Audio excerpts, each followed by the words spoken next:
Hi everybody, it's I Think Differently Thursday.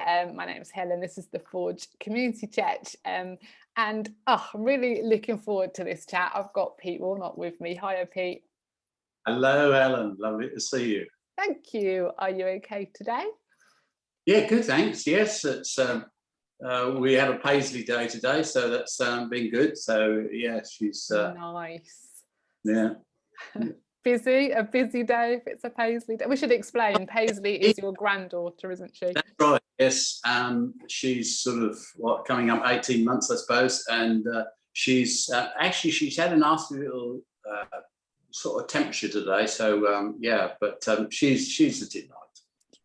Well, we'll as all my grandchildren are, aren't they? You know? Get that in quick, just in case.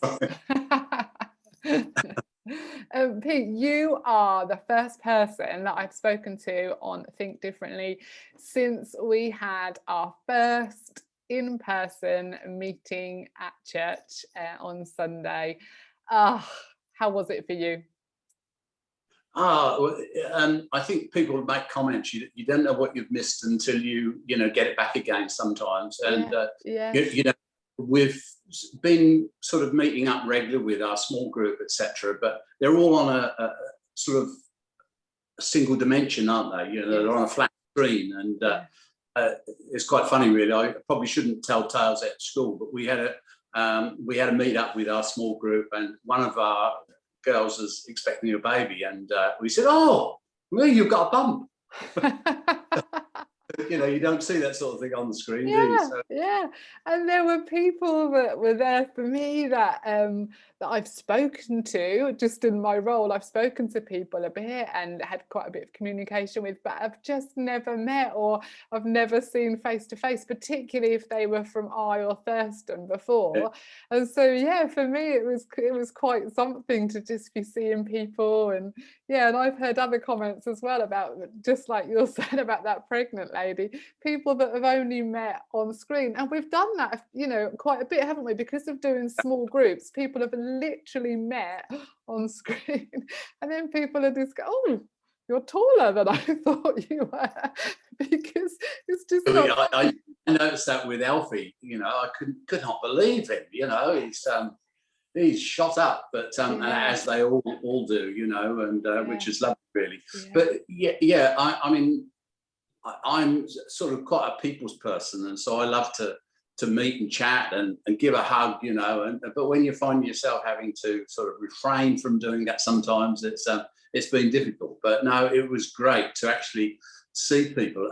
One of the comments, I was chatting to Ben Land, and he said, "Oh, it's okay playing music in the studio and that." He says, "But on stage you can actually feel the music, and and so it brings another dimension." No, it was lovely to be able to listen to the music and mumble under your breath.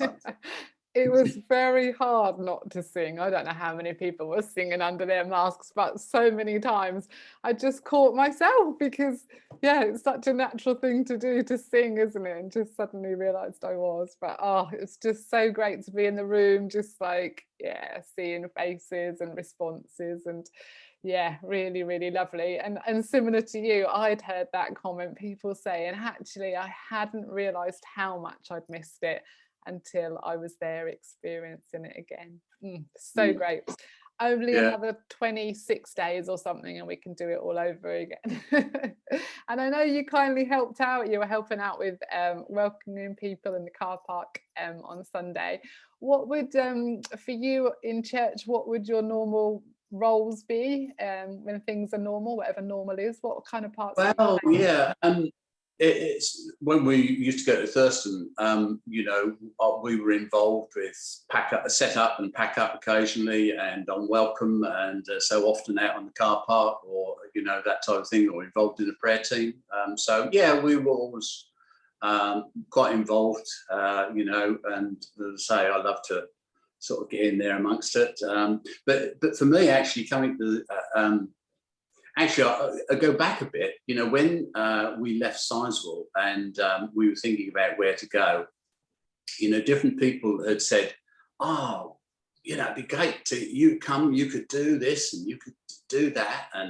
and Steve and I don't know whether it was Johnny or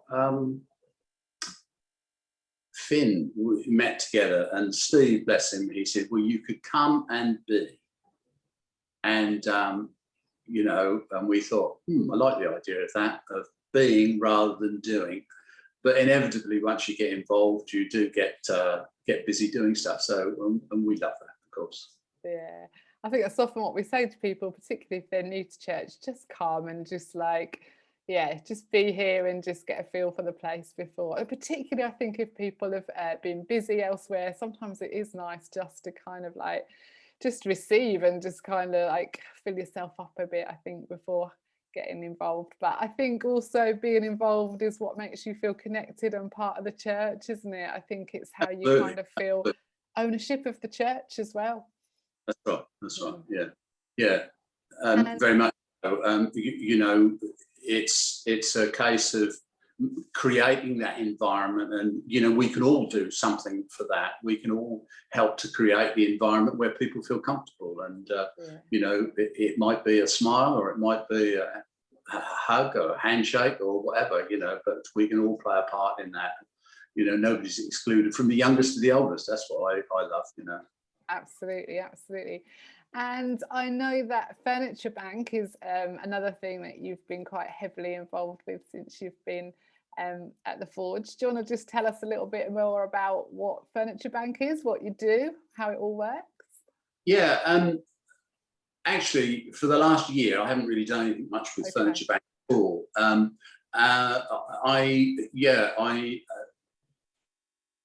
Actually, John contacted me, or whether it was Becky, but asked me if I would like to get involved with Furniture Bank. But I was actually busy doing a job working for my son, actually, which we might talk about later. But and so I had to delay starting with the Furniture Bank. And I suppose just over a year, I was working with John on Furniture Bank one day a week, where we would either collect furniture, we would, you know, take it to store, or we would go and collect furniture from the store and take it out to various clients. And I really enjoyed that. John, he's a great guy. He's, you know, he said something to me once about, you know, the Furniture Bank. He knows God is real, but he said for him, the Furniture Bank is something that confirms his belief that God is real, you know, and he's got such a heart for people, and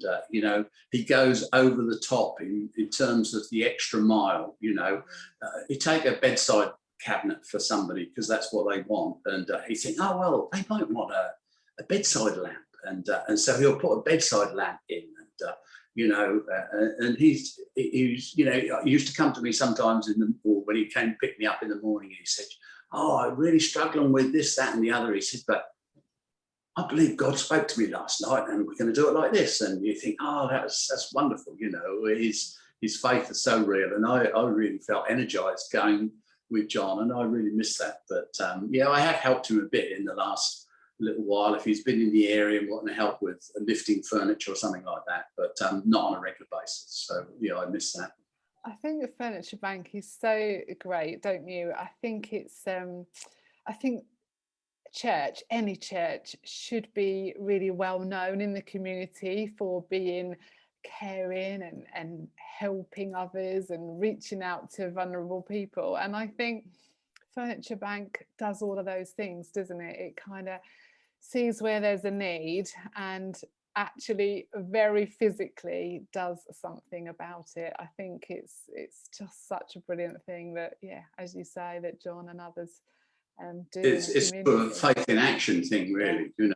And I know we went to a particular person quite a long way away. I won't say too much about it, but we took this person who got nothing, and we took a van load, a very big van load, bursting at the seams almost, and we took it. And these people said, "Well, where does this all come from? You know, who are you doing this from?" And we said, "Oh, it's a church." And these people were actually blown away that you know, a church were doing this for them, and you know, and the lady who was actually helping her friend move in, she said, "Oh, I'd really like to get involved with that. Where is it? Where are you based?" And we said, "Oh, near Stoneup." Oh, that was a bit too far because we were quite a long way from home. But you know, again, he's just got that. Old John's got that caring heart that he went back again with another van load the next day. Wow. Because there were some bits and pieces that she needed. So you know, it's a fantastic witness, I think. Absolutely. I think it speaks highly of the church and of God and of people of faith. I think it's amazing. Yeah. We could do a little plug, couldn't we? If anyone's listening and they've got furniture, then get in contact with us, because we can often find a new home for it with people that are really, really in need. It's a bit, goes in peaks and troughs, and I think certain times of the year where it does tail off. And I was talking to John the other day, and he's saying that they're quite full up currently with stuff, but no doubt, you know, after the sort of weather tails off a bit, you know, it will pick up again and he'll be out. Yeah. So P, if you're not doing things like Furniture Bank, what do you do with yourself? How do you keep yourself busy? What is busy life for you? Yeah, it's been quite quiet really, but I've just got involved with doing some work for my son. He manages a care home, and he asked me if I could hand with that, which I've been doing and will be doing for the next few weeks. Because this is very much in line with the sort of work you used to do. Is that your construction work? Yeah. So you know, we're busy with that, and I'm involved with Sporting 87, the Christian football club in Bury St Edmunds, based in Bury. Okay. I'm actually their respect officer, which sounds grand, but it does. What does that mean? Not well. If you look at the football, they've all got a badge, a respect badge on their cuffs of their shirts and stuff like that. And it's an initiative by the FA and obviously World football organisations that there should be a sign of respect within the game, i.e. respect for the opposition, respect for the officials, respect for, you know, everybody. And so I work with Nathan Banks, whom we will all know, I'm sure. He's looks after all the coaches. There's probably 50 odd coaches within the football club, about 30 plus teams, and so Nathan will work with the coaches in terms of developing them as people, and I help to support Nathan as, you know, perhaps some of the coaches might have issues with, perhaps, you know, there might be issues with some of the parents or whatever, or the opposition or supporters or whatever, and so you know, I come alongside and just try and help where we can. So, but fortunately, being a Christian club, they do have pretty high standards, and they quite often win the Fair Play Award for you know, the Suffolk FA, the league that they're in. So yeah, it sounds grand, but it's not really. Sounds quite busy though. I had no idea. I mean, I know of Sporting 87, but I had no idea that they were that sort of size. That's massive. Oh yeah, they've currently got sort of about a £2 million project that they're working on developing the football club. So yeah, that'd be a good Think Differently Thursday for you. Well, yeah, I should talk to somebody from there. That's so interesting. And that is something that has literally, am I right? It's literally grown from a team originally come together, wanted to be Christians in sport together, and had got a team together. Yeah. Is that right? It was a very sort of basic start with one team. As I said, now they've got I think probably around about 30 teams, going from youngsters, kids, you know, right through to adult. They've got, I don't know, I get me the teams muddled up, but there's probably 4 senior teams. The first team, reserves, the A team, and then there's an under 18s league that they play, you know, quite a high level. So yeah, no, it's an amazing opportunity. Yeah, sounds really interesting. Yeah, I definitely need to speak to someone from there. And if you're not doing respect stuff or building things for your son, you obviously do a little bit of childcare as well. You were talking earlier about looking after Paisley. So how old is Paisley now? Paisley is Pete's granddaughter. How old is she now? She's about 18 months. She was born 11th of December, so Yeah. however many weeks So that is. she falls into the category, doesn't she, of babies that we've really hardly seen because of lockdown. And so it's been a strange start in life for her, hasn't it? Or it not for her, because what she's experienced will be just normal for her. But when I think about like when I had my babies and you would just spend so much time with other people and you would pass your baby round, and that it's just not been the case, has it? It's just such a I mean, she was around on Saturday when we were getting ready for church on the Sunday, and yeah, I just thought, oh, this is a whole new world that's going to open up to you, Paisley. You're going to be here a lot. But it's quite funny actually, because we had her one day, and because I don't know whether Tim and Becky had been talking about, how she might feel a bit sort of shy and nervous Yeah. meeting people. And Lynn walked around the front with her, and one of our neighbours' sons was at the front, and she looked at him and she goes, "Hiya." And she was really chatty with me, and like, yeah, and I don't really know her at all. I haven't, spent much time with her. In fact, this weekend is the most I've seen her. So, but I thought, yeah, she seemed really comfortable. Maybe as adults, we kind of put our sort of preconceived ideas about how they're going to be onto them. Maybe kids are just so like here and now, like, okay, so this is what we're doing now. Now there are lots of people around and looking at me. I don't know. Do you think there's going to be long-term repercussions because of COVID for Oh, children? that's Or do you think a deep question there. I didn't realise it was going to what is the have answer? psychological problems, but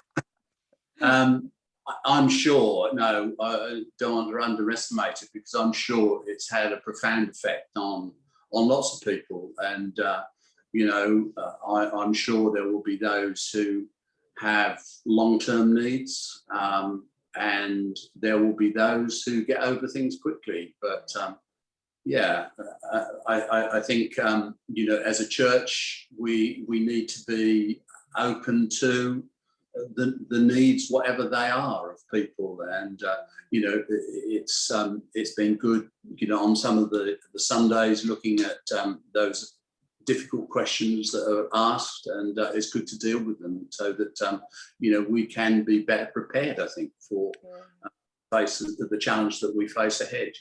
Yeah, definitely. So Paisley is your youngest grandchild, but tell us about the rest of your family. Well, with our extended family, we've got obviously Tim and Becky have Dill and Jude and Paisley, and our oldest son, he has two girls, Poppy and Daisy, and his new wife has two children, Corey and Neve. So, with the extended family, it's lovely to see all the children. They all get on so well together, and sort of Poppy's 13, she's the oldest, and she's the mother hen when they all get together.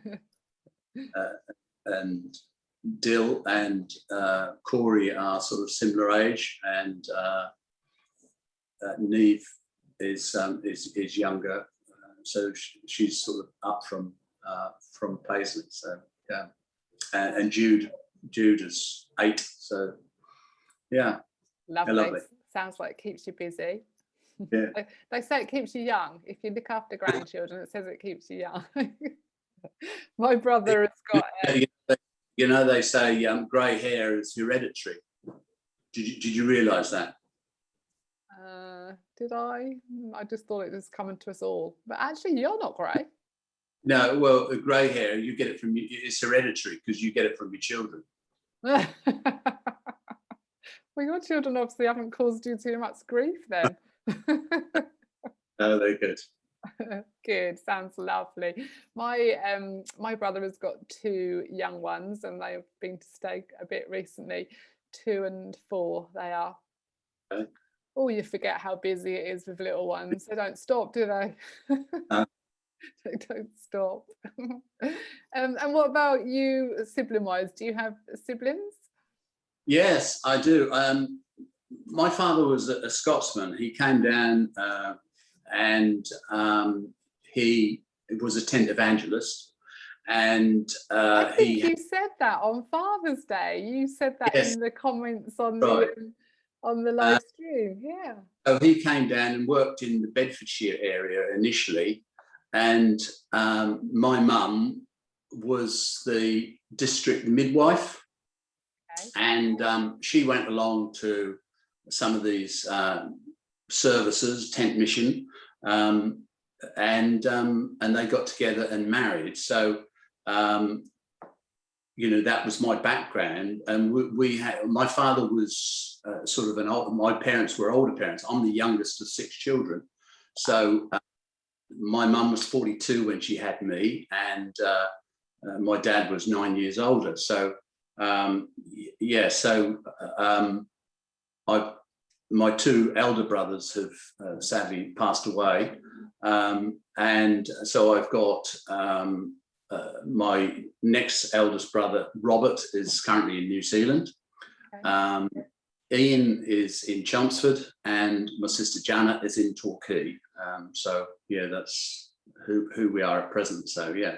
Lovely. So if you've got a brother in New Zealand, you must have been quite used to communicating via FaceTime, or probably not Zoom prior to COVID, but had you been quite used to this kind of communication before it was kind of enforced upon us all?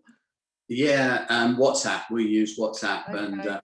and we often used to say, when my brother first went out, he went out for a 2-year period about 48 years ago. So, he's nearly at the end of his 2 years. And, at Christmas time, we would have to dial the operator. I mean, some people will laugh at this, but we used to dial the operator and book a call to New Zealand. And, when your time slot came, you would go on, and it would cost you an arm and a leg just for a short conversation. Whereas now we pick up the phone, we WhatsApp them, speak for an hour and a half, and it doesn't cost you a penny, So you can be out in the car, you can be. So yeah, we have. I probably speak to my brother in New Zealand more than I speak to my brother here in the UK, actually. But Wow. yeah, so we've been out 4 times. We've been very privileged to go out 4 times, and we were last out 2 years ago. So. Oh, so you have been relatively because I was wondering if COVID has meant that you haven't seen him, but presumably you had been sort of just before lockdown then. Before, yeah. Brilliant. So it was just under a year before we went. So okay, yeah. And so having been out to New Zealand 4 times, like my mum and dad went to New Zealand a lot, and I think they were always tempted to go. In fact, I think if we hadn't been here, I think they would have emigrated. Have you ever been tempted to emigrate? Yeah, we did. I was working at the college, and you would encourage teacher exchanges, and I looked at doing an exchange in Petone, which is just outside of Wellington. Right. We did actually look at that, but it was just one of those things that wasn't quite right at the time, and so we never took it forward. But right. yeah, we often laugh and say, my brother Robert, we're twins born 3 years apart. We are very much alike, Right. not necessarily looking alike, but we sound quite alike, and we're often confused with one another by people who don't know us very well. But, right. So we are quite close. Yeah. Oh, and I think isn't communication just so brilliant now that you can know what your brother's doing on the other side of the world all of the time, can't you? I just my brothers aren't far away, they're in this country, one's in Wales and one's in Watford, but you just can see pictures and you can hear from them. It's just no sort of no distance in a sense anymore, is there? Just amazing. And I think for that change to have taken place in such a short space of time is amazing. It's incredible. Yeah. My brother went traveling, so he did spend quite a lot of time in New Zealand, and so we were only like, I don't know, probably late teens, 20s. And Okay. so he, we just wouldn't know where he was at any point. And then we'd get a letter, there was just like, the communication was just nothing like now. Anyway, I'm sounding old. Let's stop that conversation. So we talked a little bit about... blue email would it have been, it's... You told us about your parents and one of six. Did you say you're the youngest of the six? I'm the youngest, yeah. You're the youngest. Actually, my dad, I spoke about him being in a tent mission, which is basically he would just go around sharing his faith with people. Yeah. And so was he a leader of a church then? Was he a pastor? No, wasn't. No, he was he was involved in a local church, yes. But he would just go around sharing his faith in different villages of Suffolk. He later moved to Suffolk, and but he was one of those who actually set up Suffolk Christian camps as it is now. So okay. he did the first camps down at Alford, where they originally started, and then moved to Rendham and Theberton, and then Sizewell. So yeah, so he was involved in those. I didn't know that they had that history other than at Sizewell. I didn't know that. That's interesting. That's an interesting thing, isn't it? That sort of that method of evangelism. And I am of an age where I remember tent missions and various kind of rallies and there being sort of literature around them, and come and bring your friends, and the hope was that people would be converted to Christianity. And it seems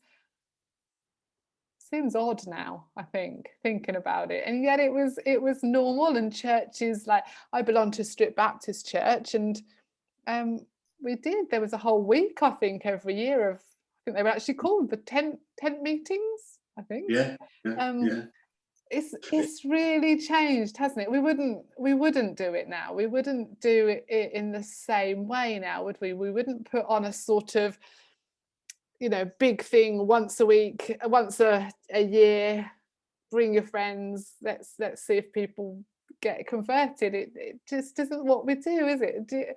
Why do you think it's changed? Has it changed for the good, do you think? No, I think society has changed. I think, we talk about sometimes where people are 4 or 5 generation Christians, and more. But now we're talking about a post-Christian society where people are 3, 4 generation post-Christian. And, that I would say then probably requires a different approach. And so, the message that is being conveyed is the same, but the method by which you do it would be different. You can look back within your teaching, career, as perhaps things how you taught a subject, when you started your teaching career. Would you be still teaching it in the same way today? That's true, isn't it? Yeah. And that's about things changing and kids being different and into different things and approaching things different ways, isn't it? Yeah. And also I think just an understanding about, particularly in teaching, I think realizing that children learn in so many different ways, so we adapt what we do. It's all the same. Changing with society, changing with needs. I don't want to keep going on about Paisley, but often when she comes, she will pick up the TV remote and she will say, Daddy, and we know what that means, and we've got to go to the Sunday live stream to the end, and she will watch the kids program, and you can talk to her, but she is totally engaged, and she will not hear you talking to her. And I think that to me says that each age group, each has got to be taught in a different way. You can communicate generally, through the words that we use, but to actually engage with, it needs a different approach. And, so whatever the particular situation, I think you've got to do it differently. Yeah, definitely. I think kids love stuff on the screen. I sometimes think if I recorded my lesson so that it came through on the screen, would they listen better? Because they are, whatever you put on a screen, they are just completely transfixed by it. Yeah. So I'm going to turn the tables on you now, because nobody's actually found out much information about you, Helen. So what happened from your point of view then when you left school? What did you do when you left school? I had a plan, and then it didn't for ages I wanted to be a teacher. That's what I'd said all through growing up. I wanted to be a teacher. And so just did it, just went off to teacher training college, but went down to Exeter. It wasn't until I got there, and then that was a long way away and not very accessible to get home at all. Long story short, I didn't stay. So I came home again, gave it all up, much disappointment to my parents. So I came back and a bit like your brother emigrating for 2 years, I then did a temporary job at Willis in Ipswich in insurance. Okay. I think I went for the Christmas, stayed for 5 years. And then fell in love and got married and had children. And I think it was when the kids were at the primary school here in Needham, and I was just volunteering as a parent helper. And then then I was working as a TA, and then I remembered that I meant to become a teacher. And so the head at the primary school then was really just a really good investor in people, and he kind of took me in his office and said, "Don't you want to be a teacher?" And I was like, "Yes, I do want to be a teacher." He said, "Well, go and do your training now." And so they were a brilliant school. I carried on doing TA work whilst doing my degree, because I obviously had to do my degree first, so it took forever. It took 4.5 years to do my degree, and then a year teacher training. And at that stage, I'd separated from my husband, and so I was doing it as a single parent. It was such hard work, Pete. But yeah, I got there in the end, and then so then I became a teacher. Good. Well, in the words of somebody who interviews, I never knew that. There you go. That was a very long answer as well, wasn't it? Because you only said, "What did you do after school?" And I took you right up to becoming a teacher. I did ask the question, didn't I? Yeah, so that was me. Anyway, back to you, Pete. Where were we? Tell me about meeting the lovely Lynn. So you've grown up, and was that local? Were you were local born? Yeah, you were in Suffolk. Yeah, you were saying about your dad. I was born in Bottisdale, and I moved to Hartest, and lived there until I married and moved to Stowmarket. I used to. It's quite funny. I used to sing in the very marvellous choir, actually, along with your dad. Yeah, so I feel like I've known you forever. You've always been around, but I've never really known you that well. When did you move up? When did you pick we moved to Suffolk probably about 72, 73, something like that. Okay, because actually Lynn reminded me, we actually came to yours to dinner at Hilly Fields, probably even before we were married. Really? So I was just like a little child. I thought you were going to say before I was born. But not if it was that house. I used to sing in the Marvellous Choir, and they had the Marvellous Choir had a meeting on a Saturday night, and actually Victor Jack was running a Bible school at Woolpit on the Saturday night, And I had this dilemma: do I support the choir, or do I go to this Bible study session where there would probably be 200 people on a Saturday night at Walpert Room? And I decided to go to the choir. And actually, Lynn and her sister were the guest duettists. And we were sitting in the choir, and these two girls were up in the pulpit behind, and I happened to turn around, and our eyes met across it. That's where it all began. And then from there, did you ask her out? Yeah, she would probably give you a different story. I don't know how long it took for me to actually invite her out, but yeah, quite a while in her book. Right. So yeah, and then we got serious, and I don't know, we married in 1976. Which is how many years ago now? I can't do the maths. What is that? 40, coming up 45, is it? 45 this year. Wow.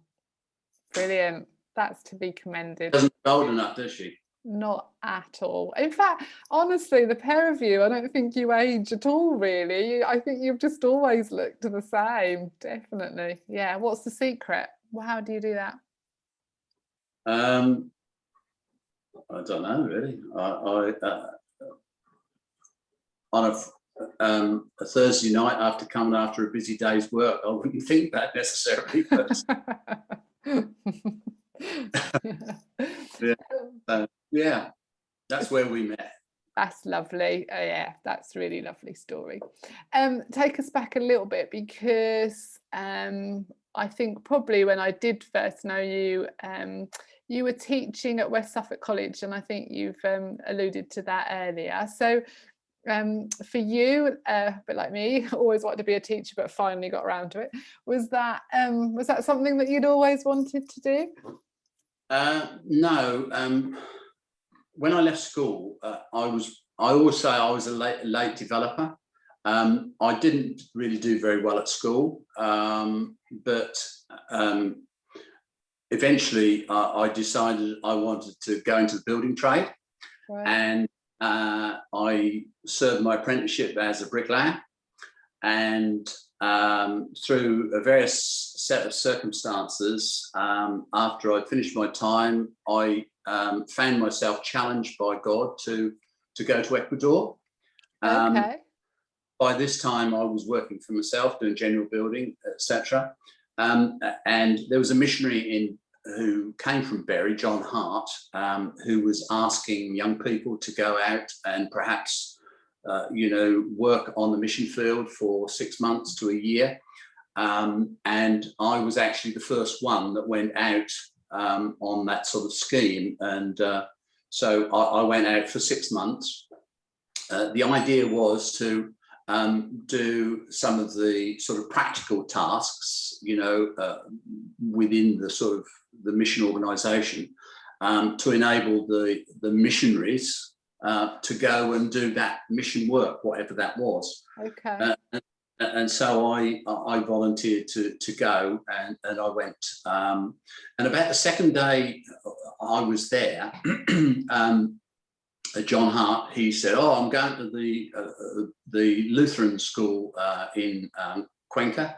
Do you fancy coming?" So I jumped in the car and we went. And I can remember him now. Dan Kreider was the principal of the school, and his wife. They met with us, and John was talking because he was teaching English to the students there. And Dan said, "Do you fancy teaching some English?" And I thought, teaching English, me, a little boy from Suffolk. And so the long and the short of it is that I got involved in teaching English, albeit American English, to Spanish-speaking Ecuadorians. So get your head around that. And I did that for 6 months. I think I learned more Spanish than they learned English. It was conversational. It was conversational sort of English, but it really sort of spurred my sort of enthusiasm for actually talking and dealing with young people, I guess.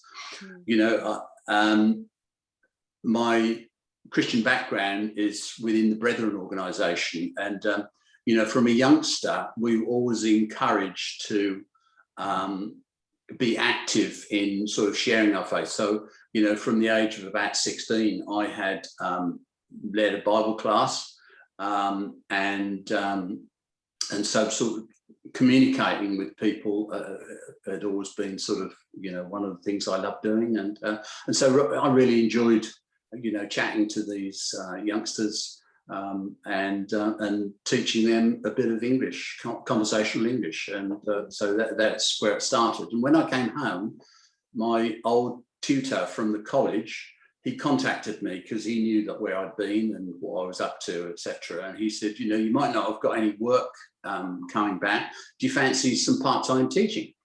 So I went to the college and did part-time teaching. In fact, I did 32 hours, which was more than the full-time staff were doing. And I did that for 2 years. And then a full-time post came up, which I applied for and got. And so I worked at the college for 26 years. So I taught construction, general construction, across all the trades.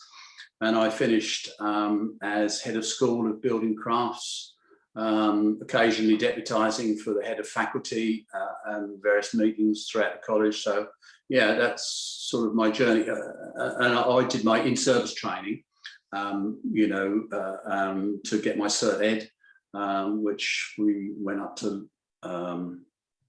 Huddersfield to do various blocks. But it was a Leeds University course that I did from the Cert.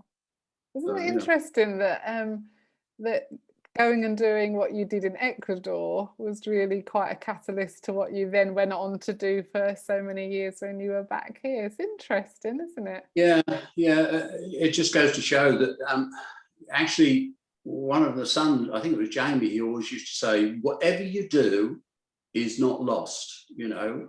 And I think there is a sense of that, you know, if we are open, particularly from a Christian perspective, we're open to God leading, guiding and using, you know, the things that we pick up along the way will come in at some point. And, you know, we can't necessarily see where and when, but, you know, that is very much the case. So, yeah. Yeah, definitely. So was it, you must have really enjoyed it then? You wouldn't stay at something for 26 years if you weren't enjoying it. Did you really love it?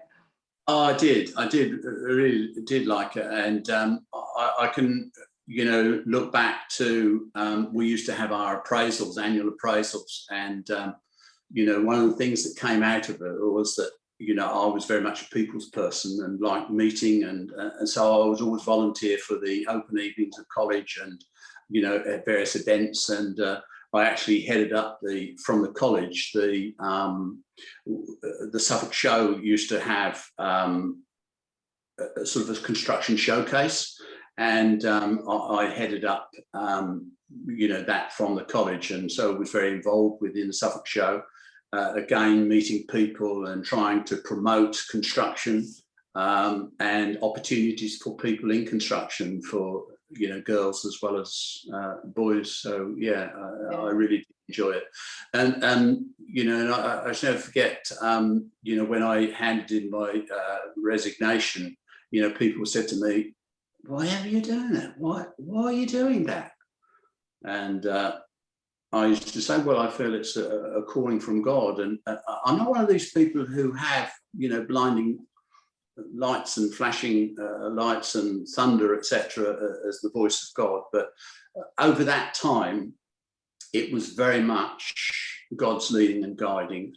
It's quite interesting, really. I'll tell you a little story. We were actually involved with Sizewell by this time. I was on the board of trustees, and we were planning a family Christmas. My brother and the family were all coming over from New Zealand, and we were having a family Christmas down at Sizewell. Maybe we should just explain what Sizewell is, just in case there's people listening. They might be just thinking you were going to the nuclear plant. Yeah, well, Sizewell Hall is, it was the family home of the Ogilvies, and they moved out during the war, and it was taken over by the army, and then it became a school, and then it was the base for the building Sizewell A power station, and then it was derelict and left empty. And this guy, Victor Jack, who I think you've actually had on, opened up Sizewell Hall as a Christian conference centre, and as a sort of a low-cost Christian conference centre where people could organise groups. They could take groups away, organise their own programme, organise their own food, just use the facilities of the hall, and have a bit of teaching and fun time, singing, worship, etc. At there. And so we use these facilities for a Christmas holiday. And Lynn and I were sort of planning about it, and we'd been challenged. Somebody actually said to me once, had you ever considered, coming to work at Sizewell? It was dear Paul Golding, actually. He said to me, would you consider it? And it was like a bolt out of the blue, really, for us. And as I said, I've got a very enjoyable job at West Suffolk College, and really loved it. Didn't want to move. Why would I want to move? Yeah. But we felt challenged, and we said, let's go to Lowestoft. And it was sort of during the summertime. We were on the beach. We said, nobody will know us in Lowestoft, and we can plan our Christmas. This was probably been about August time, and we could plan our Christmas away, and we could talk and we could pray about Sizewell, the challenge of going to Sizewell. And we did so.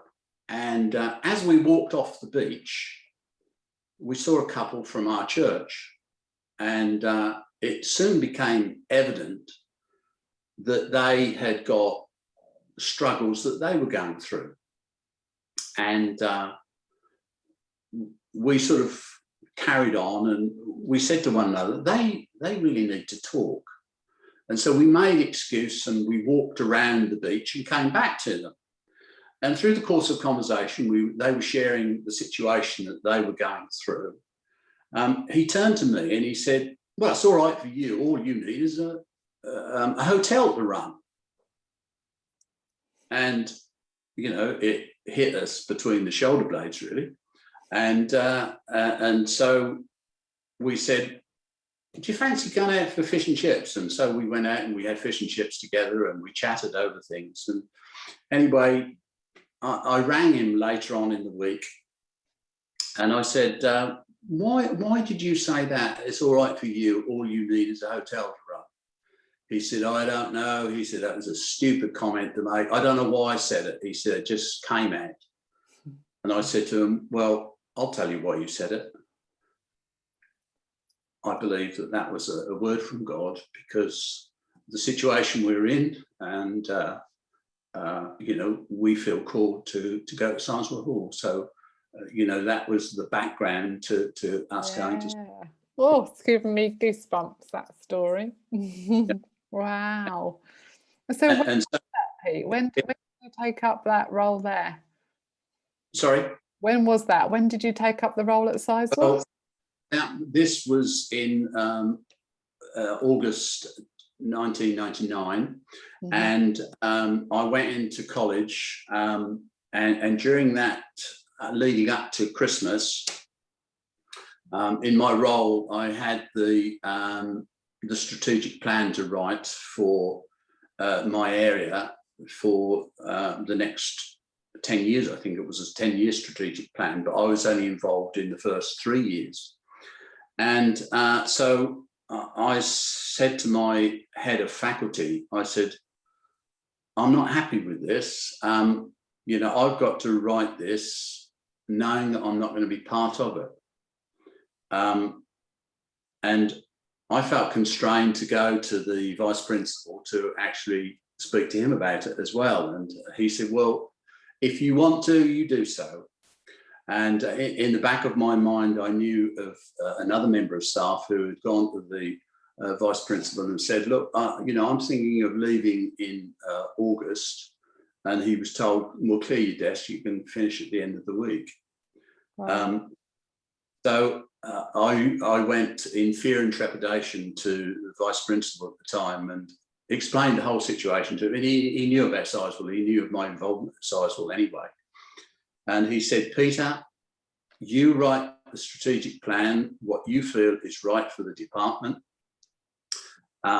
You tell me when you want to leave, and you can work as long or as little as you want to. So for me, it was a real answer to prayer that, and so in the January, this was in the January, I then handed in my notice to finish in August of 2000, and we started down at Sizewell in September of 2000.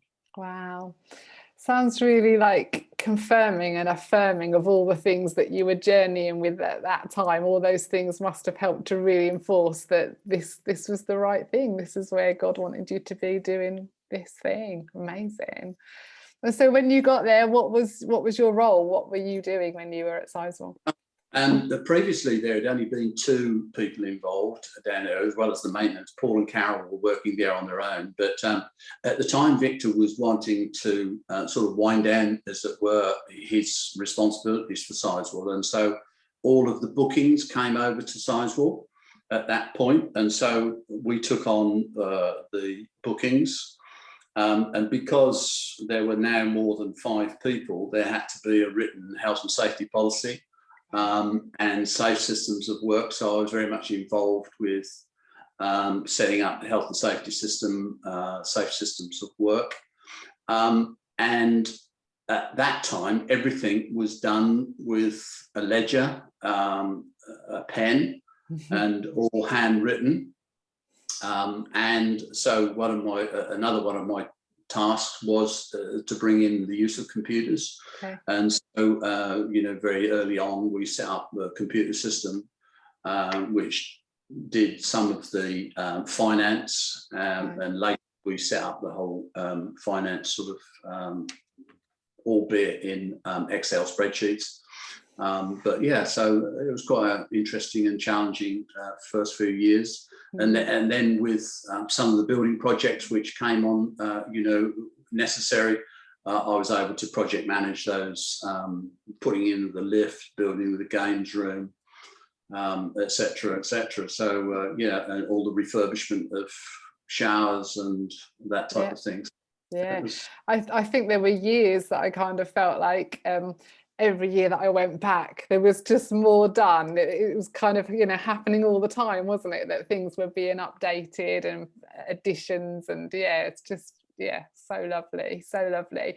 I think for me, and this would be reminiscent of so many people and you yourself, I know that Sizewell is such a special place, such a place where people feel really replenished, and yeah, often gives people a real spiritual lift. And you know, people have got such special moments that they have at Sizewell. And I think as well, because when you go with groups of people, and so it has that lovely community feel to it as well, doesn't it?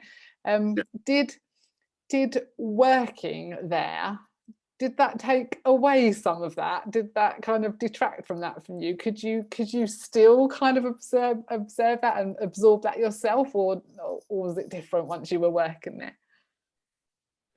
Well, yes and no. Okay. It was a great privilege to be a part of it. The majority of the groups embraced our involvement and wanted us to be part of the group, and you know, and so many of them became very close friends.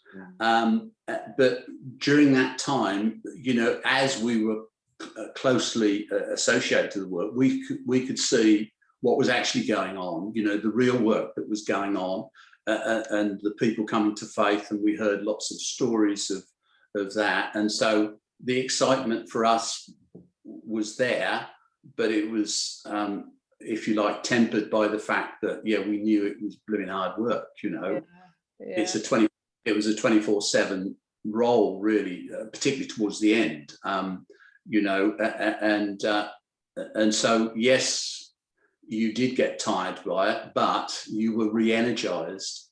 You know, there are some things that that drain you, aren't there? And there are some things that energize you. And I think, you know, during that time, the energizing was greater than the draining. And so, you know, we did get topped up, as it were, you know, and so it was a real joy and a real pleasure to see, you know, God at work in the hearts and lives of different people. And I guess you just saw such a massive kind of diversity of groups of people and activities, because, you know, just myself, I've been there with like young people, but women's weekends, and there was times where we were doing church weekends, you know, before we sort of almost outgrew it and we were too big to do it as one church. So you must have seen loads. I'm just wondering if you've got any like funny stories that stand out in your mind. I do remember us going, it was as a church, so before we were the Forge, we were Mendlesham Christian Fellowship, and so we were a church of lots of young families at one time, so we'd all got little ones, and we were away and, you know, congratulating ourselves that we'd all got our children to bed, and then the fire alarm went off and we all had to get our children that we'd got to sleep out of bed, and we just stood in the car park, and I think some of us had gone to bed, so everyone was in various degrees of nightwear and holding children, and some of whom didn't even wake up even though the alarm was going off. But you got funny. I can remember that occasion. Actually, as a result of that, we actually changed you know, our procedures, and you know, we suggested, because I'm pretty sure that there was somebody who had got two children, both asleep, and you know, one parent, and they couldn't get their children out of the room. You know, so we then brought in the fact that they should have fire marshals on each floor. You know, we should be responsive and reactive to situations, shouldn't we, as they develop. And so, I can remember that occasion. But yeah, we had all sorts of funny stories, really, that I could tell you about. Actually, go on, tell it, whatever it is, tell it. It's against myself, really. One of the most embarrassing things probably I ever said. We had a, dare I say, a ladies group from Essex, and this group, and I was in the shop, and I was just trying to make general conversation and chit chat, you know, to break through the ice with and sort of being, as I said, a group from Essex. I happened to say misguidedly, do you know what an Essex girl's favourite wine is? You said this to people from Essex. Yeah. Because actually, Helen, you're from Essex, weren't you? I am. Yes, that's my background. I'm a Romford girl. That's what I thought, a Romford girl. Yeah. Only just. I was only 4 when we left. So do you know what an Essex girl's favourite wine is? I think it's going to be a play on the word wine.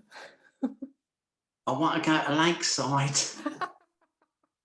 Sorry, but this lady, she wasn't as generous with her laughter as you was, and I soon realised that I had said the wrong thing to this dear lady. But anyway, so that was an embarrassing time for me. But one particular weekend we had, again, it was with a women's group.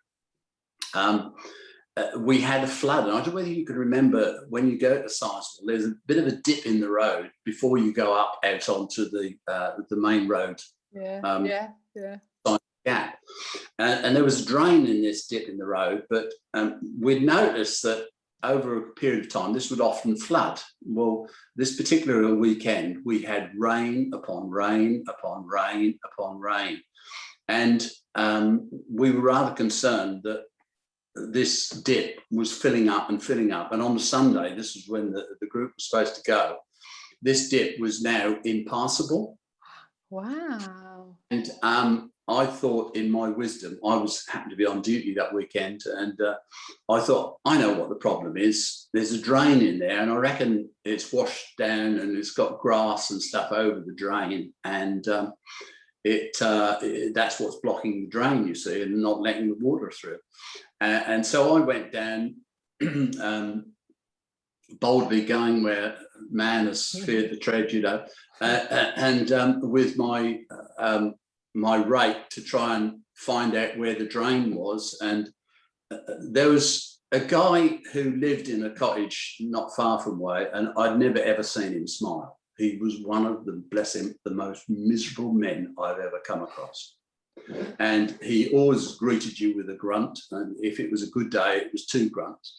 And anyway, I sort of was chatting to him, and I said, I'm looking for the drain. He said, oh, I think it's down there. So I went a bit further, and as I was going with this prod, because I was leaning forward, if you can imagine, I was leaning forward at the time, my rod went down the drain, and my pole disappeared down the drain, and I went straight, and I landed on my 2 hands in the water, and I was totally almost immersed, you know, back. Did the grumpy man take a picture or anything? Do you know what? I turned round and he'd got a smile on his face. So I thought to myself, yeah, it was worth doing it just for him. But yeah, so that's a funny story against me, really. But yeah, but after that, dear old Rob Aldred, who's the other manager down there, he used to put notice up. He used to send me notices, bog snorkeling, led by Peter Warnock, you know. So I remember being at Sizewell one ladies' weekend, and the weather was so bad, I think it was snow, that we finished early. That was the one time I remember us being sent home. It was just, I think it was windy as well, really windy and really snowy, and we went home. Yeah. You must have seen loads of good entertainment as well, because it's quite a traditional thing, isn't it, like Saturday night at Sizewell to have some form of entertainment. I bet you've seen some good things as well over the years.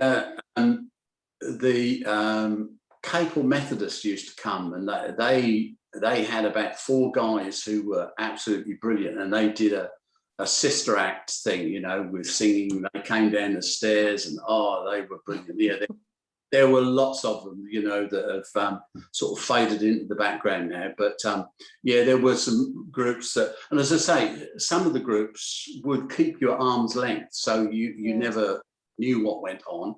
But other groups would invite you in, and it was lovely to be, you know, invited in to be part of that and to see some of the stuff, and really very clever, very funny stuff that should have been on a bigger stage, really. But yeah.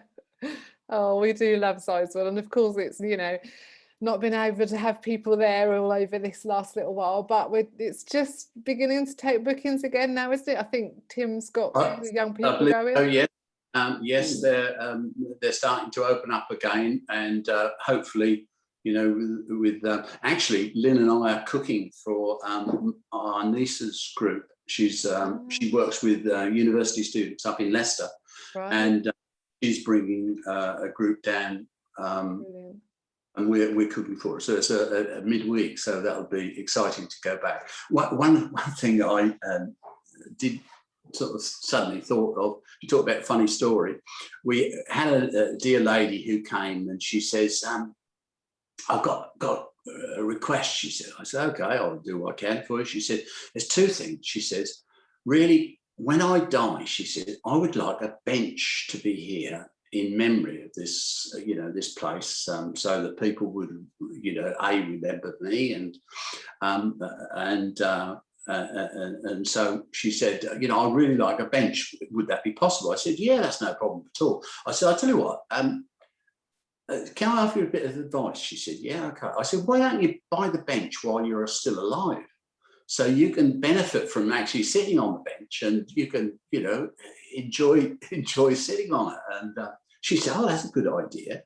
And she said, the second thing is, I'd like my ashes scattered here. You know, could that be done?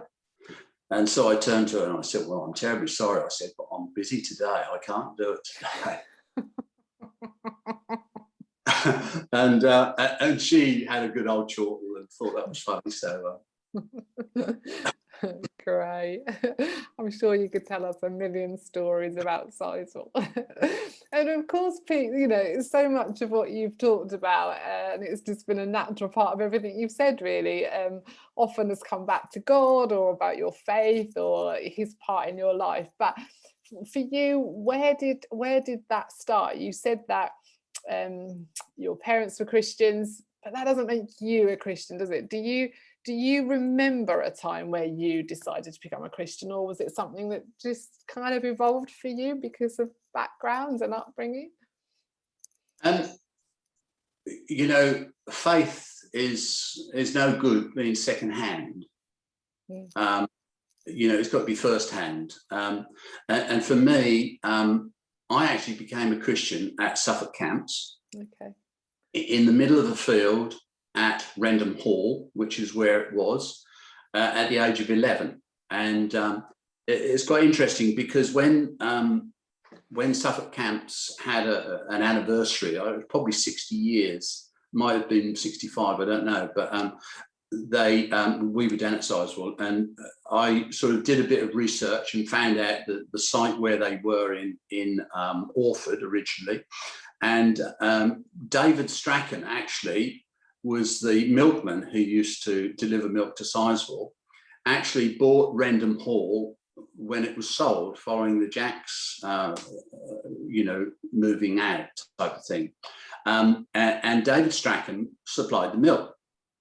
And so it almost gone full circle, really, you know. And I was talking to David and, you know, talking about camps there. And I said to him, can I go up on the field where the camp used to be? And he said, oh, yeah. He said, there's a still there, he said. And he said, there's a concrete slab up in the corner. He said, I don't know what that was. I said, well, I'll tell you what that was. I said, that was where the cookhouse was, because my dad was the cook at these camps. And that's where the cookhouse was situated. And so I went up to the field and saw, you know, exactly as it was. And I could look down a little bit further and imagine in my mind the tent that it was boys then and girls separate. So there was no mixed camps. Okay. And so I can imagine where us boys, the tent that we would have been in, and on, you know, a particular evening where I felt that faith that I'd been shown and taught, you know, needed to be personal. And at the age of 11, I became a Christian. I committed my life to God.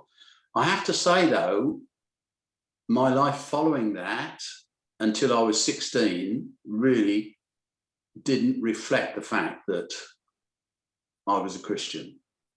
I believe with all my heart, yes, I became a Christian, but I let God down in many ways. And at school, I was not one who stood up for my faith. I was known as being from a Christian home, but sadly, I did not live the life of a Christian.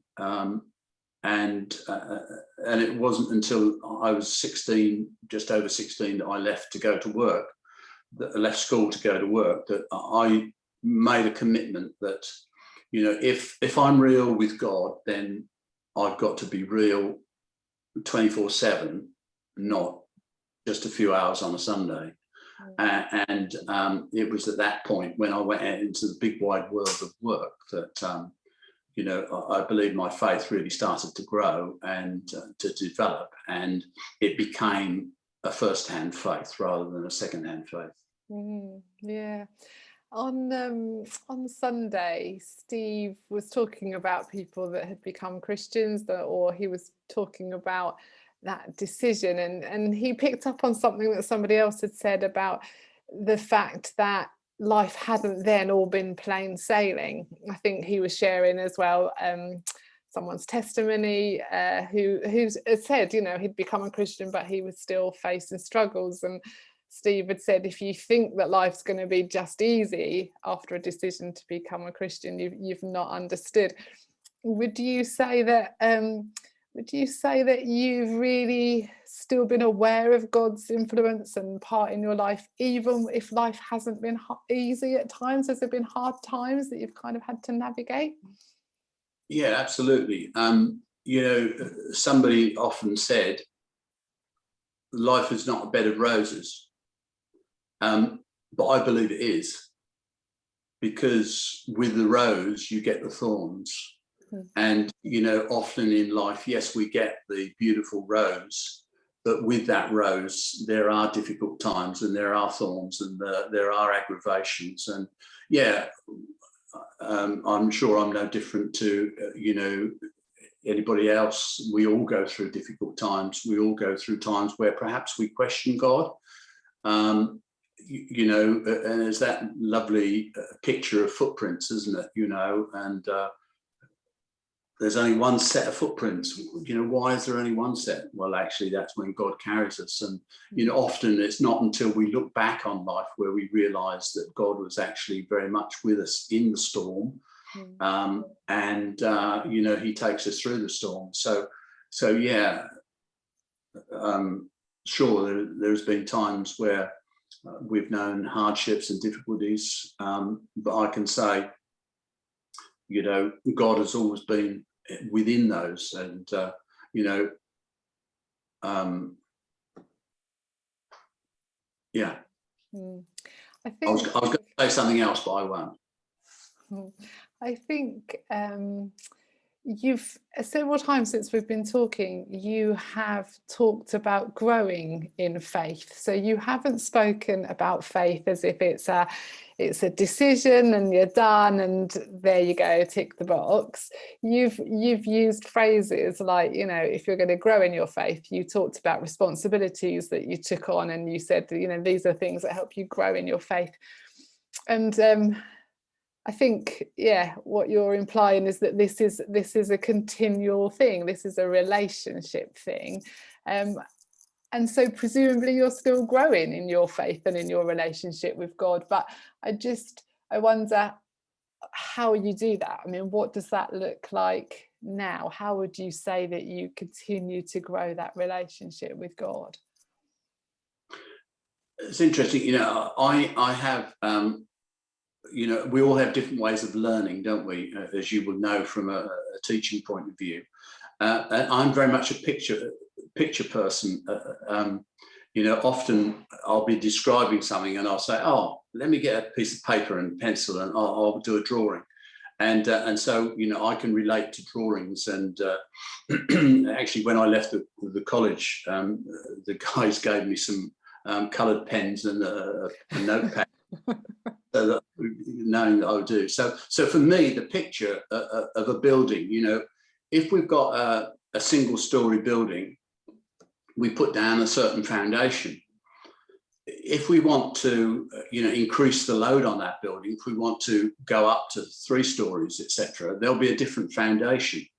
And you know, the bigger the structure, the deeper the foundation is needed. And I guess really in a very simple way, for me, that's the same with faith. You know, I'm not saying I've got a multi-story building faith. I certainly haven't, but to be able to support the load that's put on it, the foundation has got to be adequate, hasn't it? So, you know, if I want to grow and if I want to build, then I've got to go down in a deeper foundation. And throughout my life, I guess, you know, the Bible has been an important part of that. And so, you know, reading the Bible and studying and, you know, looking at the Bible has been very much part of it. And I would say, you know, part of my growth is not only my sort of personal relationship with God, but it's my relationship with others. You know, somebody has said, you know, we are what we eat. And, you know, whether or not you agree with that, I don't know. But we are who we meet. And so if I want to grow in my faith, then I need to surround myself with people who yes, are like-minded, but people who might stretch me in ways. And I think, that's for me, particularly during the last year, but always, in the last, since we've been in a small group, that's the value of a small group, where together you can grow together as you study the Bible, and different people see different things, and you can learn from one another. And, we need to surround ourselves with people who we aspire to be. Again, going back to my youth, I have the utmost respect for Victor Jack. And I can remember, talking about this to my mum, and she said to me once, she said, Peter, she says, don't put people on a pedestal.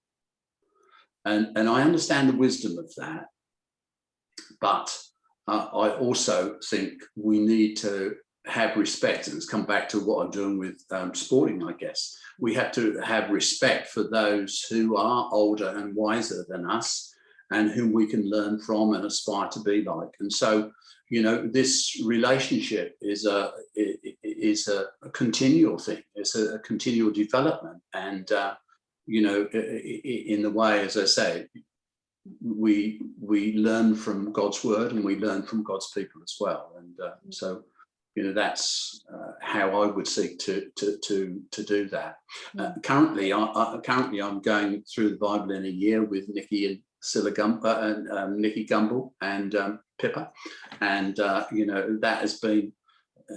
I've done it on 2 or 3 occasions previously, but I've really appreciated this with his sort of comments on it as well, and commentary with it, and so that's been a real encouraging. That's great.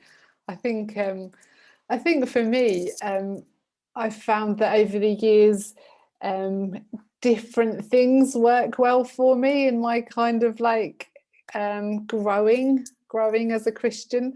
And so I think sometimes I think, this is great. What I'm doing now is great. And I kind of really feel like I'm growing and understanding more of God and deepening my relationship with him. And I guess it's just like so many things. And then it doesn't seem so effective. And then I do something else. And I think sometimes things are a bit for a season as well, aren't they? And then you need something fresh and something different, just to be doing it a different way. But I'm just thinking there's so many people that have come to faith recently, new Christians at church, which has been wonderful in a time where we haven't even been meeting in person. But those things sound really good advice, like find ways of reading your Bible, meet with other people, make sure you're surrounded by good people. They all sound really good advice. Would you say anything else in there? If you were saying to someone like who's new to Christianity, do this so that you really grow?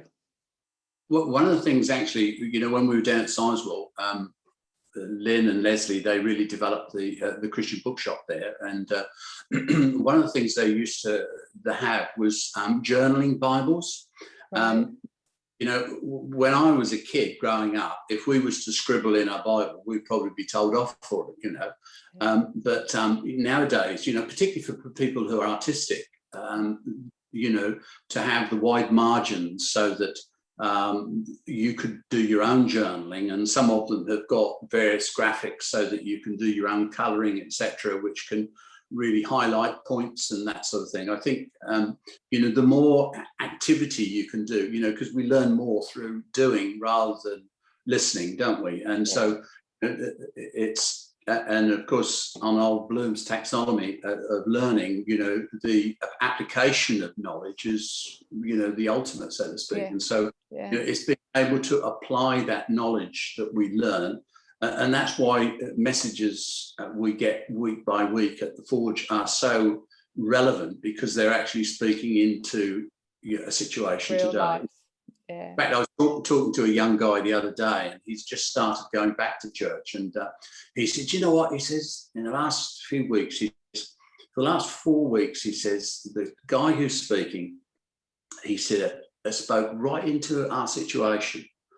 And I said to him, well, a faith is no good unless it actually affects, how I live each day. And, and so, you know, if we can relate to it through journaling or making notes and that type of thing, I think it's you know, it's the way to move forward. What about you? Do you journal at all? Are you an artist? You know, you have literally just made me think I'm going to get a journal Bible, because I do journal. I love words, I love writing, and so I do. So I've got, you know, a notebook that I keep beside me, and so if I've read something, or if it's something that someone has shared with me or said to me, I write it all down. But I don't know that I've ever really clocked that there's a journaling Bible. Oh yes, there are lots of really good ones. Yeah, I think I might get one.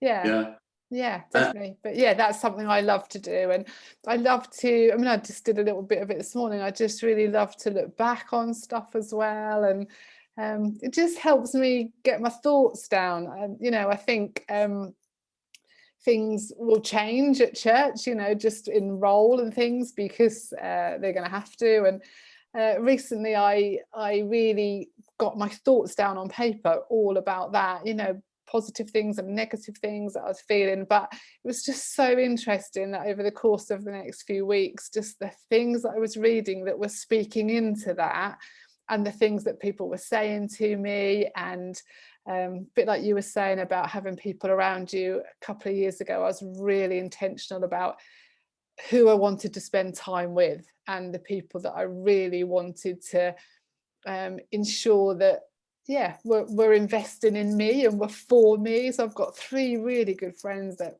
pray for me and speak into my life, and so I write all that stuff down, and it's just great to look back on it and see how it's all come together. So yeah, I love journaling.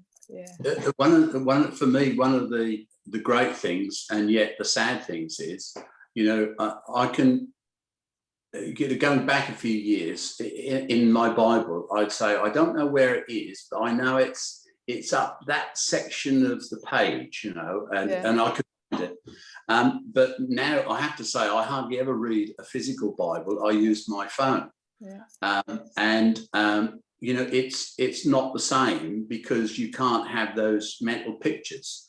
But in some respects, I think it's a better challenge, because actually I shouldn't rely on those. I've got to learn more, you know, about where verses are, etc. So I you know, it can be a negative, but I actually look at it in a positive way, and I love my YouVersion on my phone, and you know, different versions that you can look at. And it does make it so accessible as well, doesn't it? Just being able to find things. And I think we can just talk about, you know, you are what you eat. And I love that analogy as well, of actually we are going to be a product of what goes in.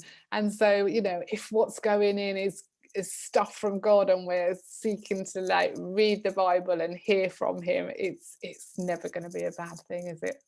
No, absolutely not. Pete, I could talk to you all evening. It's such an interesting chat, but I do think we should wrap it up.